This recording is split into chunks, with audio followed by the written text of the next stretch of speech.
যারা মেয়ের বাপ আছে তারা জানে সারাদিন কাজ করে যখন ঘরে আসে, এক সময় যে বাপ মেয়েকে জিন্দা কবর দিত, এখন সে বাপ মেয়েকে নিয়ে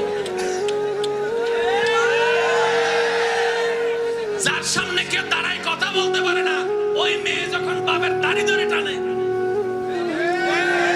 চুল ধরে টানলেও মজা লাগে, কান ধরে টানলেও মজা লাগে, বুকের মধ্যে নিয়ে ওই রাজমণিকে ঘুম পাড়াই দিচ্ছে।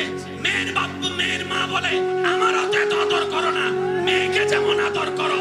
বাপ বলে যে এটা আমার রাজকন্যা, এটা আমার সোনার মাইনা, এটা আমার রাজকন্যা। এবার জগৎ জিজ্ঞেস করে, ও বাবা মেয়েকে এমন আদর শিখলা কিভাবে, কোন জায়গা থেকে শিখলা? বলে যে নবী রাহমাতুল লিল আলামিন এসে একটা বাক্য দিয়েছে, জগতের চিন্তা পাল্টিয়ে দিয়েছে। নবী বলে যার ঘরে একটি